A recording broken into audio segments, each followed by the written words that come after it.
Standing in the mirror, I talk about this in the book. I was standing in the mirror and I was shaving myself. I have 3 sons and 2 daughters. My youngest son at this time was about 7 or 8 years old. And I was standing there shaving myself in the mirror. And I was trying to be discreet and subtle, cunning, if you please, because he wants so much to do everything that I do that I was afraid he'd learn where I keep my razors.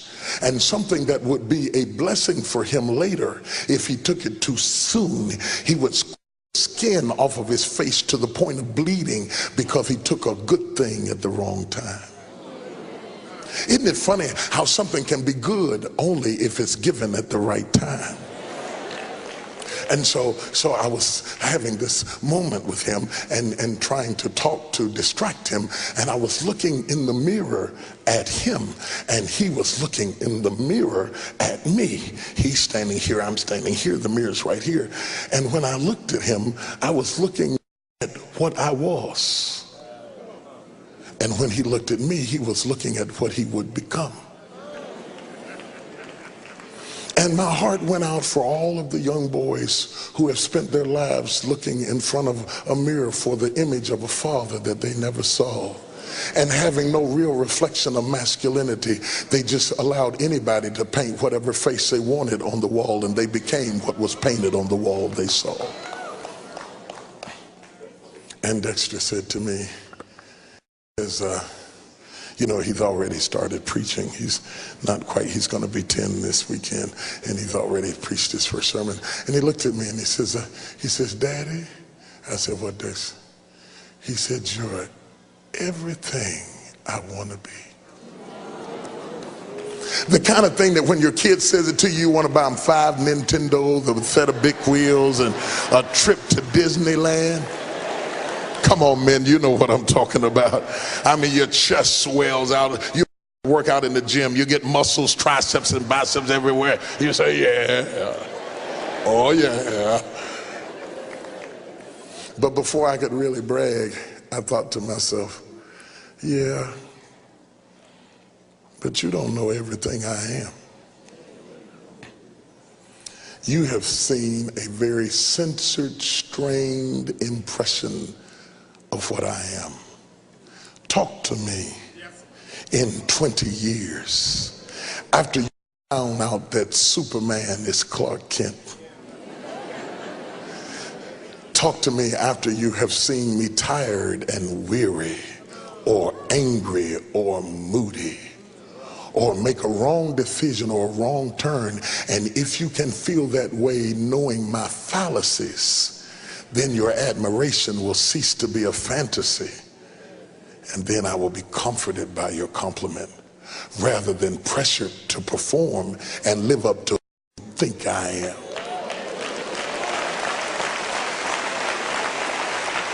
Because when it comes down to this business about being men, the pressure is on.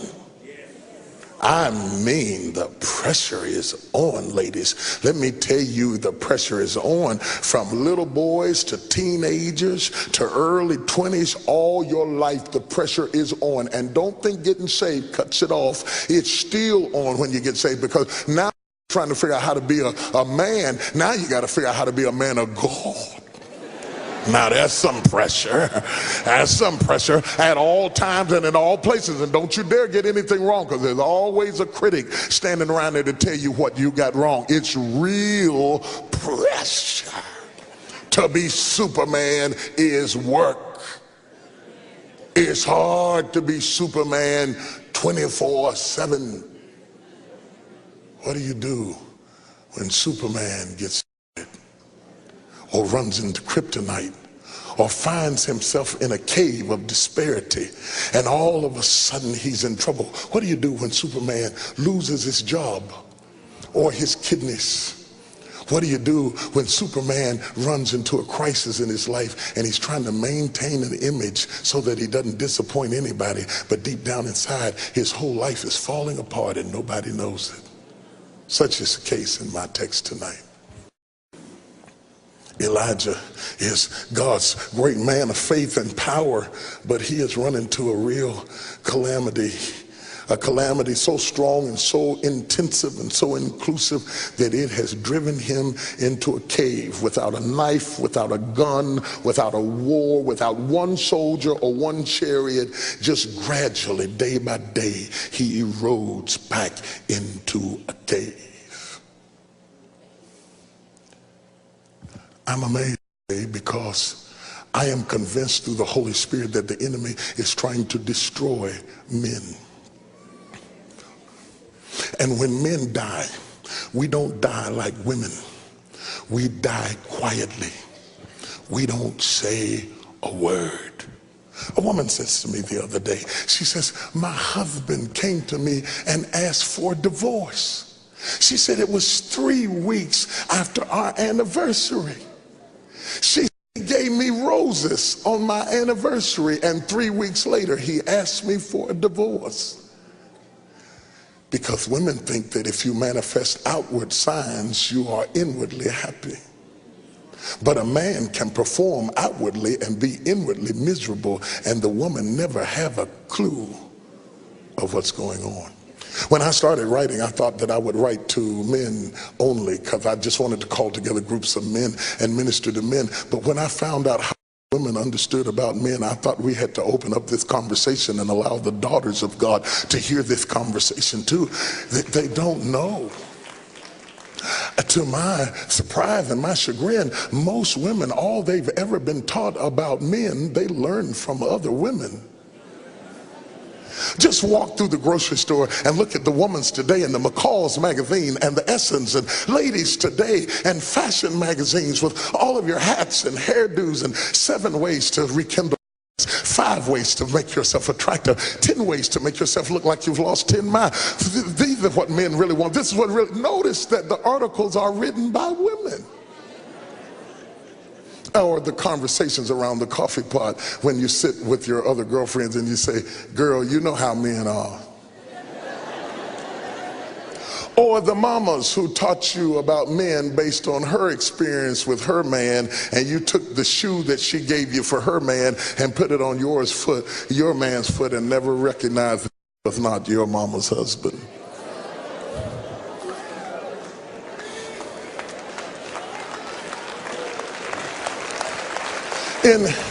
In our community, we suffer from disappearing fathers who never show up, for men who make babies and don't take care of them. We suffer from absentee fathers. It's amazing. Our statistics are real high, though you all are catching up with us, but we're really bad with that. In our community, you suffer from silent fathers. It's not that they weren't there, they just don't talk. It's the kind of thing that when you say, what are you thinking about? And he says, nothing.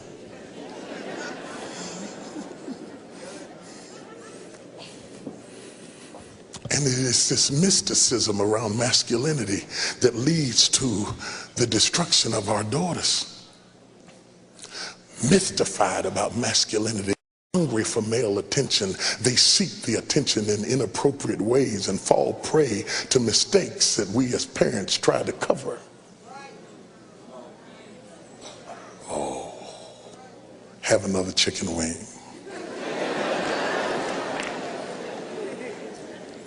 And the problem is the place that God has designed for us to get the most help. Often it's the place where we have the most pressure to live up to the image of acceptance. We dare not come to church and admit that we're not happy today. So we come in. Praise the Lord. Oh, praise the Lord. We are so good. Aren't we glad to be here today?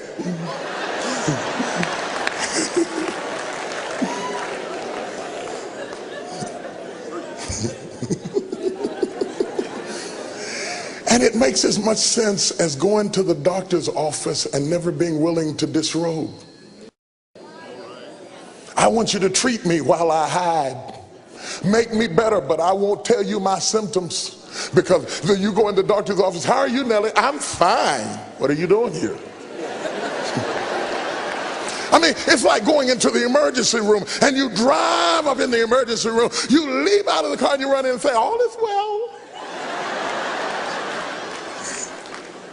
Normally, people don't just drop by the emergency room to see how the doctor's feeling today. I brought you some apple pie. I thought you might be hungry. And yet when we come to church, we come in with this intense need to appear as if we had no need of the word we come to get.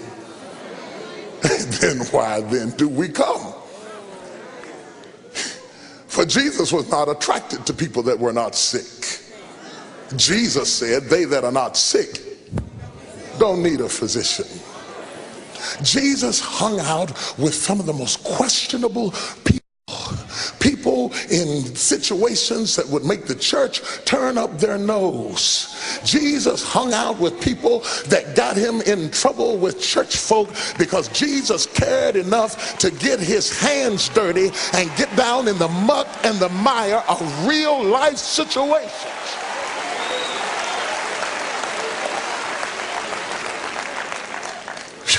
Glory to God. Touch 3 people and tell them something's going to happen in here.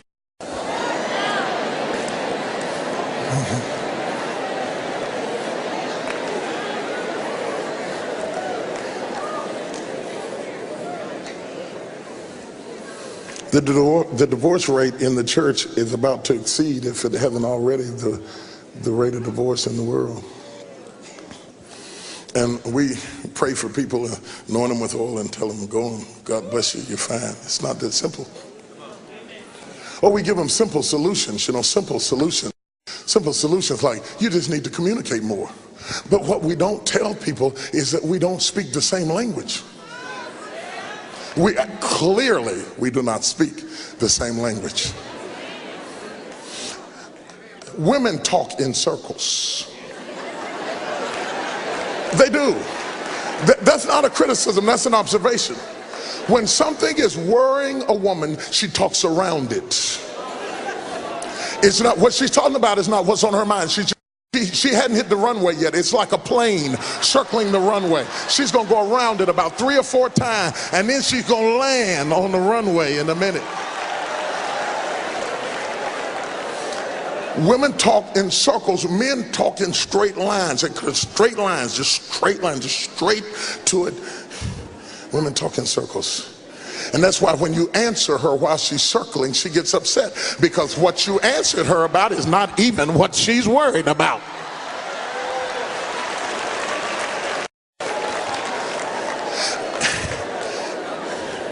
See, I want you to understand this. That most women process by communication. When something is really worrying a woman, she wants to talk about it.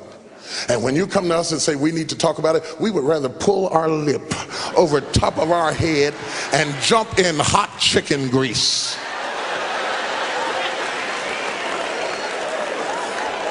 Come on, man, am I right about it? When she says we need to talk, you think, oh no, I gotta go wash the car. The cat has the measles.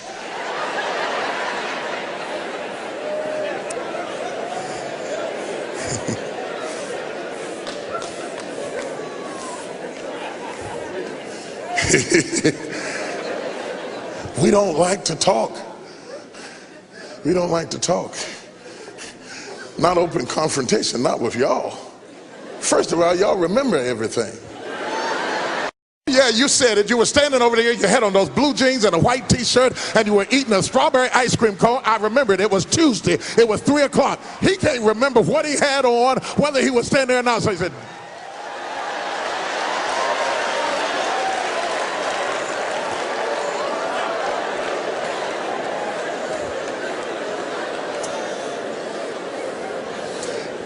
sisters, let me help you with men. When you get worried about something, you need to talk, because you by communication. We process in seclusion. When something is really bothering him, the more it bothers him, the less he says about it.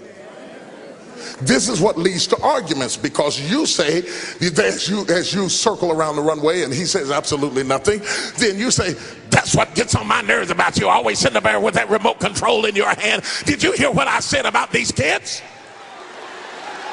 You don't even care. Because you think we're like you, that if we really cared, we would verbalize. But when we really care, we internalize.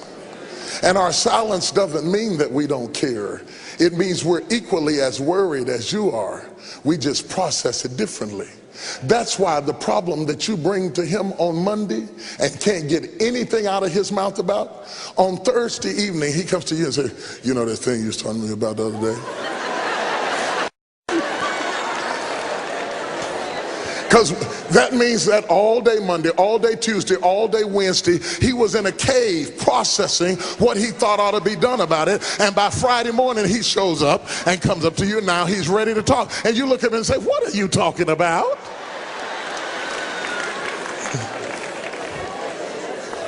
We process in a cave. The only problem is, if a woman doesn't understand the things that I'm teaching, when he goes in the cave and process, you can roll a stone in front of the cave and he can't get out. And some men have been in the cave 10 years. I call them cavemen. Elijah was a caveman. He was a great man, but he was a caveman. He was an anointed man, but he was a caveman. He had internalized so much that he couldn't get out of the cave. And only God could get him out of the cave. Some of our were good men and great men. They loved us, but they couldn't tell us because they were cavemen. They cared, but they couldn't touch us because they were cavemen. They wanted to support us, but they couldn't be there because they were locked up in a cave of some vain, egotistical idea of masculinity. And our boyhood died waiting for him to come out of the cave. I call them cavemen. And there are cavemen in here tonight, locked up in caves with clubs, making grunting noises and sounding. Cavemen trapped in a situation with no release because they cannot open up. Here lies our dilemma. When women talk to men, they often talk to men like they're women. But we're not the same. So whether you apply this to your boyfriend or your son, the information I'm sharing with you tonight and the information I've written in this book, things you really need to know, because you may be talking to your son like he's a woman and getting no results from him because you're talking around something and he doesn't know what in the world you are saying. I come in and ask my wife, what's for dinner? She says to me, I was driving home and I realized we didn't have anything to eat. I had to stop at the grocery store. Do you not know there was so much traffic on 35 to go all the way back around the corner and come up 75? There's a car wreck on 75. I thought I would never get through the traffic. Got all the way over to Big Bear, and when I got to Big Bear, do you not know they had the nerve to be out of chicken after they had advertised that it was going to be on sale for 59 cents a pound? I had to get back in the car and go over to Kroger's. And you know I hate to go to Kroger's because I can't stand that girl at the checkout counter. But I went through all of that and got the chicken hung. I don't know whether it's going to be any good. I didn't ask you all of that. I just want to know what's for dinner. Just say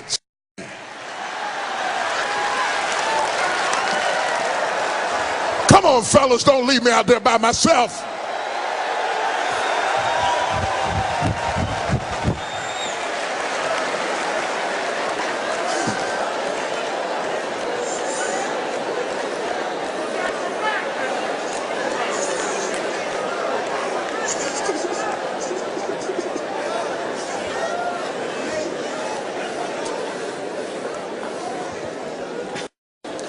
I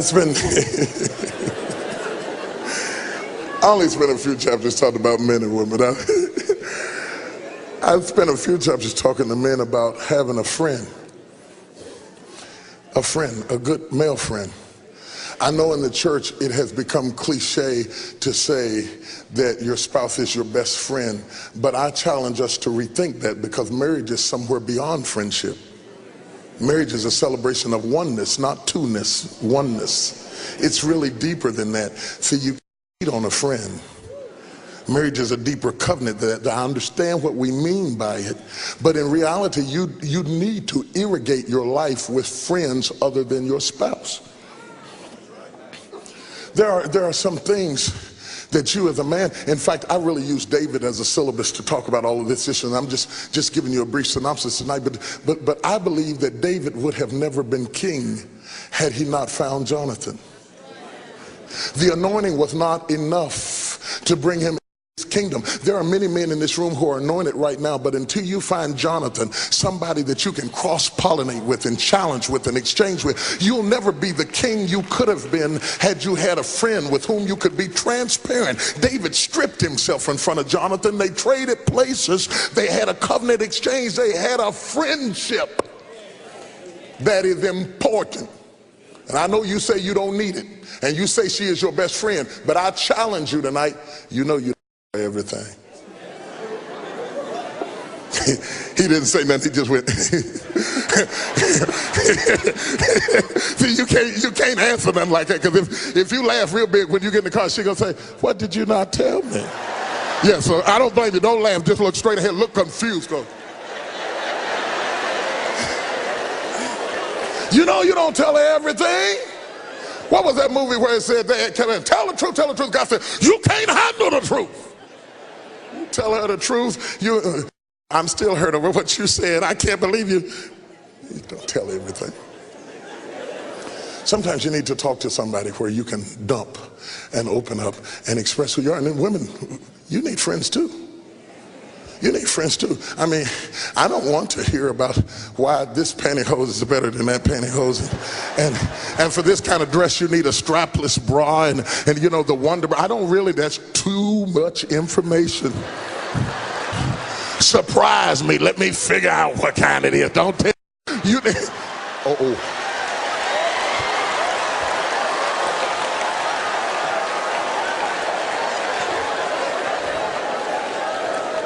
Friendship. Can't believe I said that, did I know? Pray for me. Pray for me. I'm going through an attack. I told you the devil was after the men. He done got the bishop now. Talking about Wonder Bras in the middle of our convention. The devil's a liar. I'm not going to look at Billy Joe till I get past this part, and then I'll look at him again. I know he's red in the face. See, that's one of the disadvantages about being white, because when y'all embarrassed, everybody can tell. I can be embarrassed all I want to, and y'all can't even tell.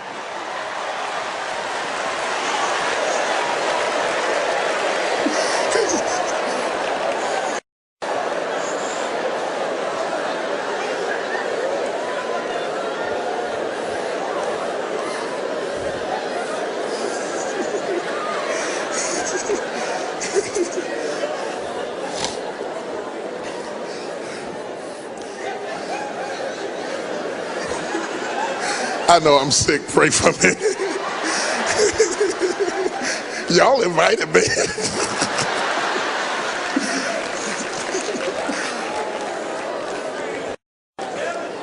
You know what? There are very few world-renowned, well-known preachers in all of the world. There are some, but there are not that many that I haven't met or interacted with or spent some time with. And if I get close enough to them and they get close enough to me to be transparent, which really takes a while, because you really have to cut through what school they went to and how many members they have and what their annual budget is to really get down to a real person. But if you get down to the real person, most of them will tell you beneath all of their responsibilities and all of their accomplishments and all of their accolades, they're lonely.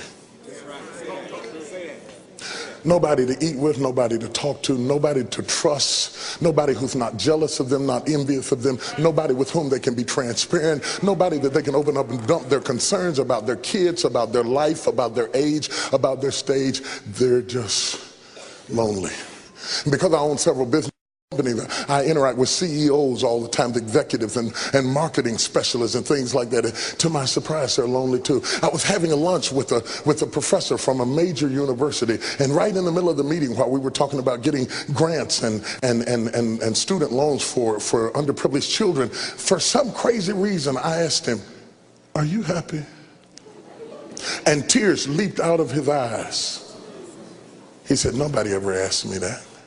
And before he could catch himself and drop his veil, loneliness leaped out of his face, and all of his degrees and all of his money stopped him from being lonely. And I want you to understand tonight, and I want you, can I give you this book? If I give you this, would you read it? Absolutely. I'm going to give it to you. You read it, I'm going to give it to you.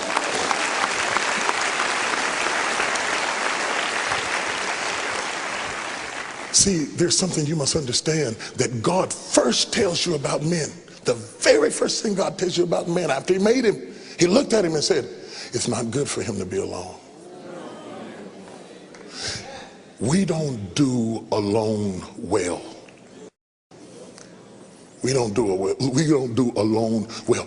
I work in prisons and maximum security institutions. I spent 3 days in San Quentin dealing with hardened inmates. I mean the rough and woolly kind. And when they get ready to chasten them, they don't beat them, they don't slap them, they don't punch them. They take those rough serial killers and lock them up in solitary confinement because they know it's not good for man alone. This big, wild, burly guy left alone begins to whimper and cry in a corner because he is alone. Saddam Hussein and all of his horrendous, hellacious things that he did to mass murdering, almost genocide of a generation. This mass murdering, angry tyrant locked up in a jail cell alone. The paper reads, he has sunken into deep depression. You know why? It's not good for man to be alone.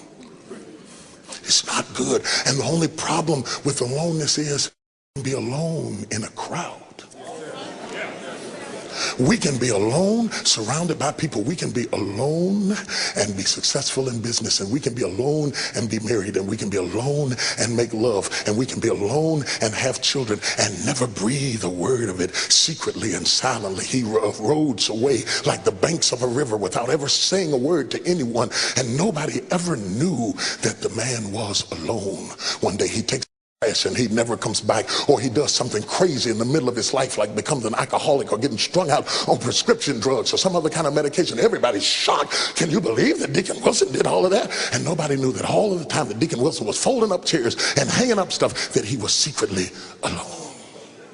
I did not come to Tulsa to preach.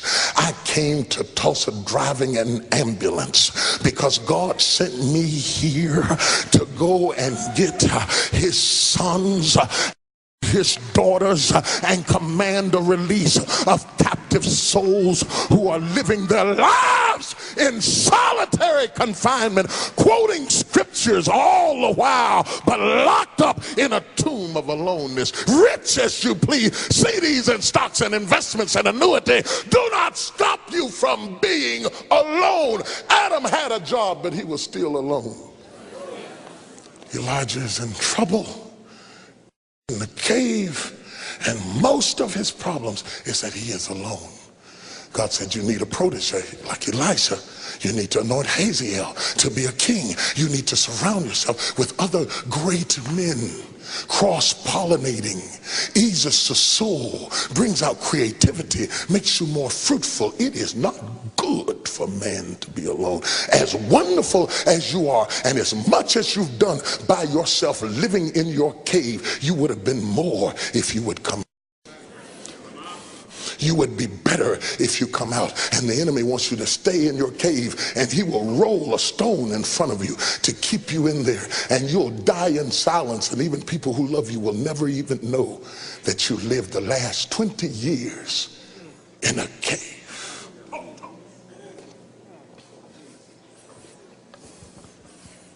Am I boring y'all? Okay. I have to check sometime.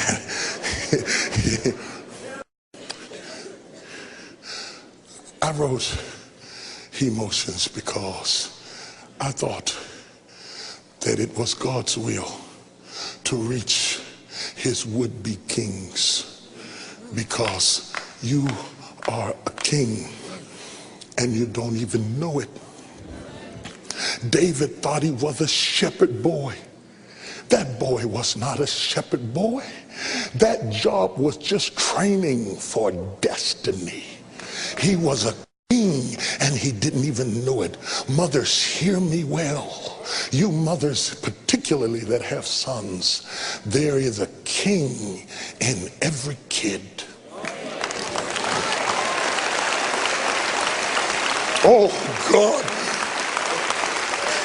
The reason David reached his greatness is because somebody came to him and told him who he was before he acted like what they said.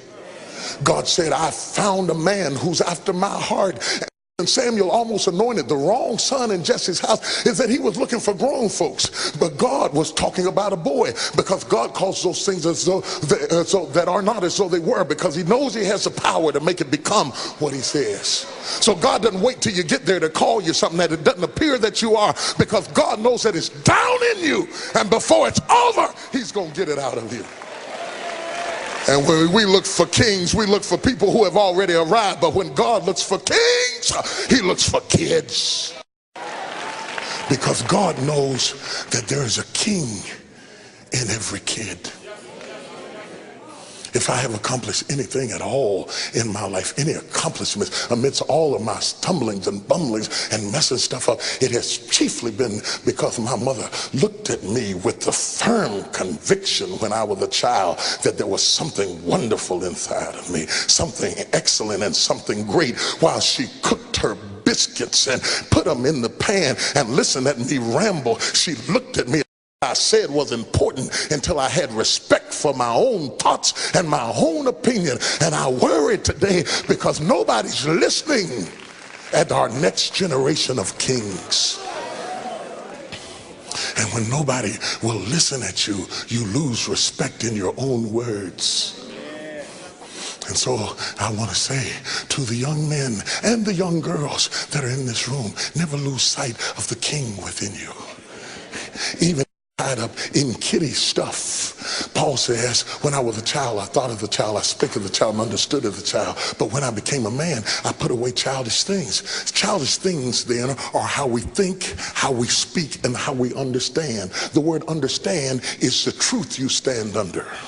The truth you stand under determines the development in your life. What truth are you standing over? Who established the truth that you stand over? Did what they said about you when you were 7 establish a level of truth that cramped you and dwarfed you and stopped you up into what you ought to be? Then you need to move that truth you're standing over and stand up and become what God created you to be.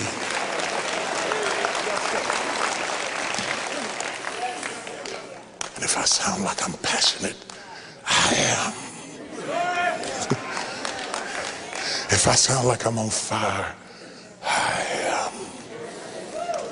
Because the Lord told me that if I would travel the length and breadth of this country and preach this word, that there would come a mighty resurrection. A mighty resurrection. A mighty resurrection, a mighty thirst-quenching, gully-washing, mind-renewing, devil-chasing, cancer-rebuking resurrection from the Lord.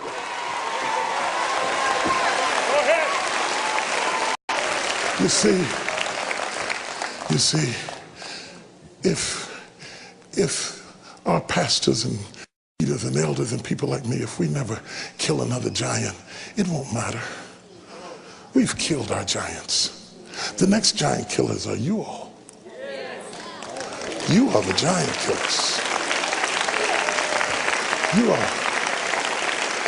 are the giant killers. Read it and see. You are the giant killer. That's why the enemy wants to kill you, because you are the giant killers. The boys are the giant killers. And he's trying to kill them every way he can, because the devil knows that if you ever stand up and become what God has called you to be, the demons will tremble as you move into God's purpose for your life.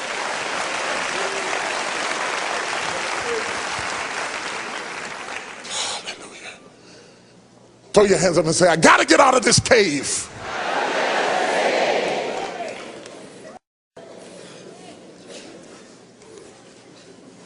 Can I go just a little bit deeper? Something is going to happen when this word comes out. As women begin to understand the language of men, and men begin to understand the language of women, and you begin to understand it's not that we don't have emotions. We have what I call he-motions. We feel everything as deeply as you do. We just express it differently. I was holding my wife one day. She was falling apart. We were going through a crisis, and she was crying hysterically. I took her in my arms, and I held her. And I love it because it makes me feel needed, and I need to be needed. And I held her, and I held her. You know what I'm talking about? It's something to be needed, you know. And I'm holding her, and I'm patting her, and I said, baby, it's all right. It's okay, baby. It's going to be all right. And while I was patting her, I envied her just a little. Just a little. Because deep down inside, I felt like screaming too. But I wondered if I would scream, who would catch me? If I would fall, who would hold me? And I gave her what I secretly wanted myself and sucked it up inside of myself and kept on going, because the last time I broke down and really fell apart, I was about 5. And you know what they told me? Big boys don't cry. And when you tell us that at 5, don't change it at 35. Because by then we're so far back in the cave. When you get ready for us to open up and express ourselves, we don't even know how. One footnote about this thing about communication. See, for communication, what we use most generally in our culture is words. But some of the deepest communication for men is not language. It's not language. It's not always language. It's in our eyes. It's in a pat on the shoulder. It's a coach who pats a boy in the rump. He doesn't say anything to him, but it means get back out there again. We speak sign language. And when we do use words, they don't mean the same thing. When a woman says to me, and she says, is this okay? Y'all doing okay? Okay. When a woman comes in my office and she says, Pastor, he's wonderful. Everything started out real good. I thought our marriage was going to be great. She says, but I'm going to tell you the truth. He may be cute. He may be fine. He's 6'2" and fine. But I can't trust him. When she says I can't trust him, she almost inevitably means that he is cheating, or she thinks he's cheating, or he has some sexual perversion or issue in his life. She says, I cannot trust him. That's what she means. But evidently, when a woman says that about a man, it is the epitome of an insult to her. This is capital punishment. A woman just about will stand by you through anything else. You could rob this 7-Eleven and come home and say, you know, I robbed the 7-Eleven and the police are coming. I don't even know why I did, and it's absolutely crazy. And the police could knock on the door. She say, Jimmy ain't here. But if you come home and said, you know, I had a tryst with the secretary, she gonna kill you. Am I right, sister?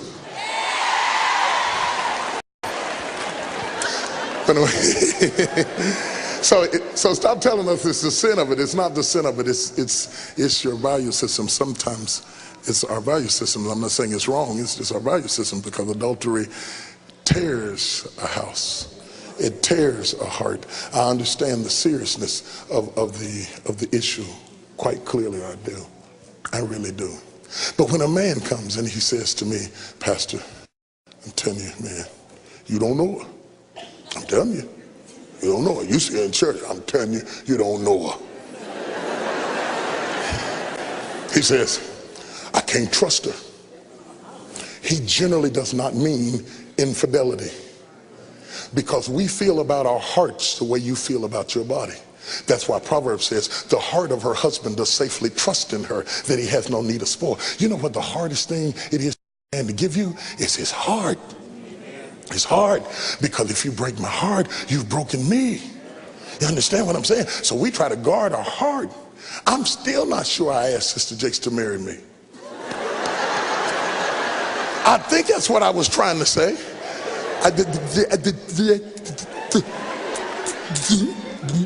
Okay. I got somewhere about up in there, and she snatched it and ran, and we got married. You know. Let me show you what I mean. It's difficult for us to open up and be transparent, to really tell you who we really are. It may take us a long time to finally get to the point that we, one night, in a moment of vulnerability, it's generally at night too, in a moment of okay, I won't go there. In a moment of vulnerability and transparency, I'm not going to put it all on you. Well, it's a little bit at a time. I don't want to put you in the shock, cardiac arrest. Anyway, In a moment of vulnerability, if we finally get up the nerve to tell you something about who we really are, or something that happened, or something we saw our mothers do, that happened with our fathers, or something that happened in our childhood, if in a moment of vulnerability we finally open up and tell you who we really are, and then 6 weeks later you in a moment of anger reach back and get something that I told you in a moment of vulnerability and use it to win the argument, because you know how y'all like to win the argument no matter what. If you break back and use something that I told you out of the treasure chest of my masculine soul, you will shut me down for the next 5 years and roll a stone in front of my cave and leave me locked in my dungeon, never speaking a word to you again. That's what he means when he says I can't trust her. If she tells her prayer partners and her prayer warriors about what's going on in our life, it violates trust. And we feel about that the way you feel about adultery. Never had anybody tell you that, did you? Am I right, fellas?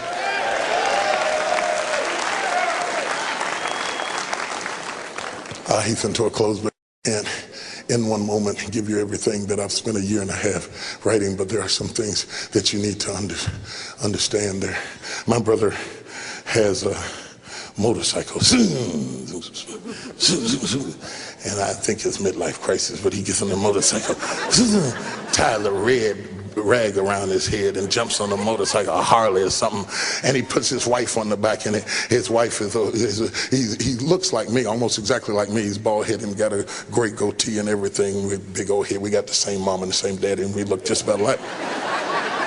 He rides around on a motorcycle, and his wife is a white woman. She's got blonde hair. So if you ever see T.D. Jakes on a motorcycle with a white woman with blonde hair, it ain't me. So don't be starting no rumors about me. That's my brother. Now, my wife is a Nubian princess. Zoom, zoom, zoom. He put Sharon on the back of the motorcycle. We call her Ellie Mae because she's country, you know. She said, Ernest. She said, Ernest, stop. Oh, God, you're going to kill us, Ernest. You're going to kill. You're crazy. And he's just driving down the road, and they're going down the road in the house. And he said, Tommy, he said, we did real good all the while we're going down the straightway. He said, but when we get to the turn, he said, Sharon almost got me killed. I said, how Sharon almost get you killed? June, I call him June because his junior's name is Ernest. I said, June, how Sharon almost get you killed? He said, because when you get the turns, if she doesn't lean in the same way you're leaning,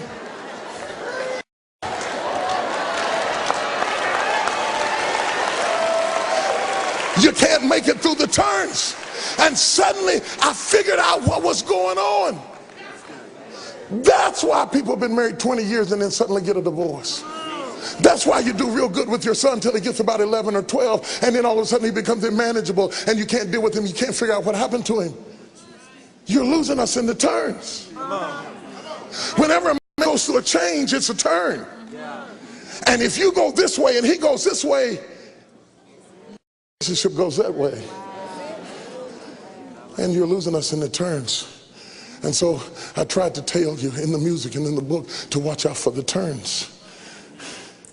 If all of a sudden he develops a sudden sickness, for us it's a turn. All of a sudden he develops diabetes, he's shooting insulin, for him it's a major turn. It's a tough place. Our parents die, it's a turn. We lose a job, it's a turn. Oh, God, help me preach. We get up under pressure, stress, it's a turn. Get to midlife crisis, it's a turn. Go from toddlers to adolescence, it's a turn. All you got to do, the straight ways, you got it. You got the straight way down pat. You got the straight way. You bad in the straight way. Watch out for them turns. You're losing your sons, my sisters. You're losing your husbands. You're losing your men in the turn.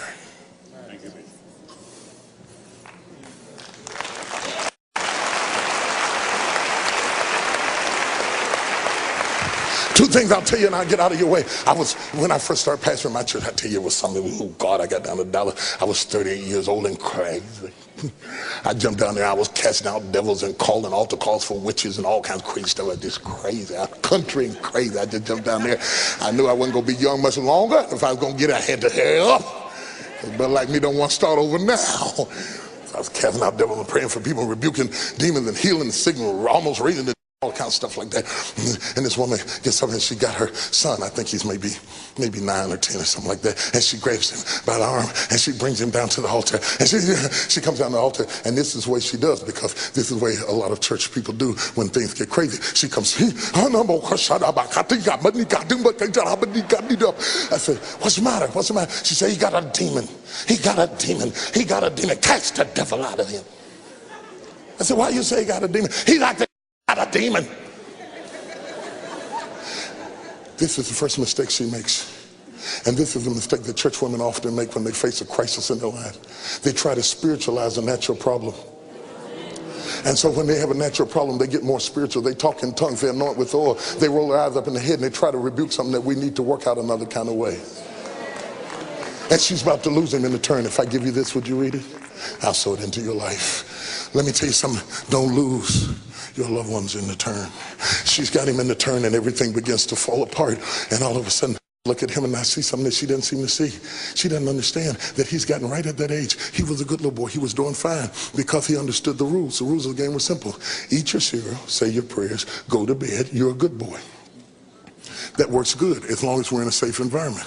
Then you go out of that environment, you hit a turn. Now you go into a system where you walk up in the playground, you try to be a nice, polite little boy like Mama touching you, say, when you all finish your turn, may I play with the ball? And they slap the glasses off of your head and bust you. You know why he's screaming and crying? It's not that it hurt. He can't figure out what happened. Because what worked in your world doesn't work in his world. And so he has to choose which world he's going to survive in. Now he becomes angry. I saw your commercial about angry people in the ghetto. This is why they get angry, because they can't figure out the rules to the new game. Now he becomes angry. The other thing that's happened to him, testosterone has hit him like crack cocaine. Sisters, it is crack cocaine. You're just sitting out there riding on your big wheels, just riding around, just having a good time, and all of a sudden it hits.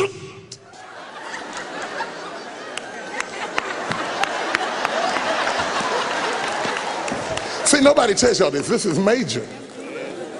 All of a sudden, mama is not the prettiest woman you ever saw in your life.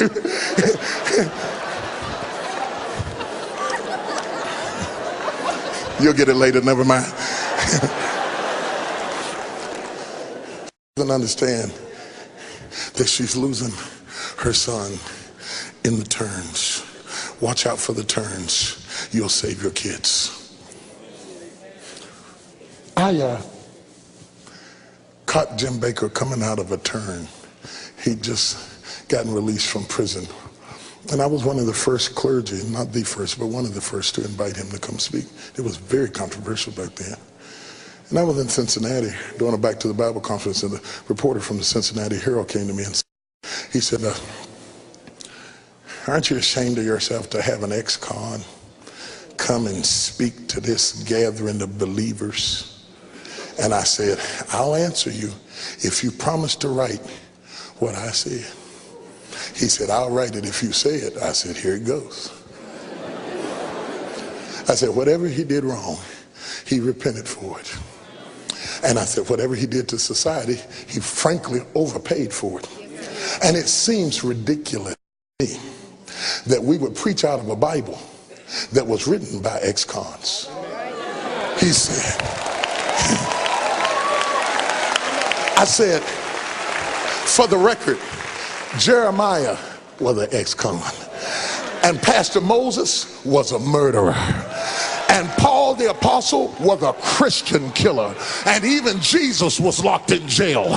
And if we can preach about what they learned and what they knew, what's wrong with Jim? And he wrote it. It's in the Cincinnati Herald. It's right in the Cincinnati Herald. Jim told us something that I mentioned in the first part of the book. I'll share it with you and I'll sit down. This is my final closing. I closed 3 times. This is the third one. You're up. She said, we're used to it. Hey, man, I feel right at home. He was a man who lived alone. And he had a fish aquarium because he had no kids, no spouse, Didn't have time for pets, traveled all the time. Had a fish aquarium, beautiful tropical fish, expensive fish, exotic fish. Gave them all names. Named all the fish. Named them and took care of them, fed them weekly or so. He came in from traveling, he fed the fish and went to bed. But while he slept, the heater in the tank malfunctioned. And when he woke up in the morning, all of his beautiful fish were bloated, their eyes engorged, floating on the top of the tank. They were dead. And it bothered him. In that way that things bother you when you've lost so much stuff that one more thing won't do. And he said, I wonder if sometime during the night, wonder if they screamed and nobody heard them. He said, I loved them and I fed them. I didn't know that things were getting too hot for them. I didn't realize that they lived in a different world from me, faced different circumstances from me, had different problems from me. I didn't know. If I would have heard them, I would have come and got them, but I never heard them scream. And I want to tell you tonight, I guarantee you tonight, there are men in this room, I don't care how they dressed, what color they are, what they make.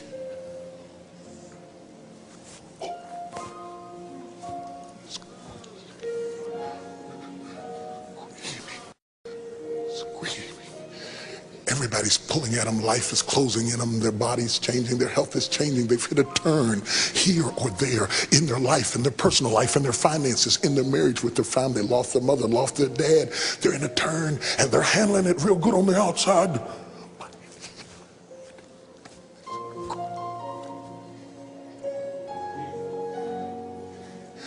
Last year and a half, God filled my ears with the screaming of his kids. I tell you tonight, they are screaming. And I don't know whether you can hear me or not, but if you're in this room and you're screaming, and life is changing, and your body's changing, and your job is changing, or your family life is changing, and you're trying to hold up to your Superman image, and something in you is about to explode, God sent me here for you. God sent me here. God sent me here for you. And I came to tell you, don't die. And don't give in, and don't crumble, and don't float to the top of the tank and do something crazy. I want to tell you what David said. David said, this poor man cried, and the Lord heard him and delivered him out of all of his troubles. I didn't just write to explain men to women. I also to tell men, God can hear what you cannot say. I swear to you, I swear to you, God can hear what you do not know how to say. God can hear what you would love to say. David said, I love the Lord, not because he gave me the kingdom, not because he gave me the palace. He said, I love the Lord because he heard my cry and he pitied every groan. And as long as I live and troubles rise, I will hasten to his throne. Jonah said, out of the belly of the fish cried I, and the Lord heard me and brought me up out of a horrible pit. Our sons are in a pit. Our deacons, elders, our husbands, our fathers, and many would-be kings are in a pit. And God told me to tell you, he can hear.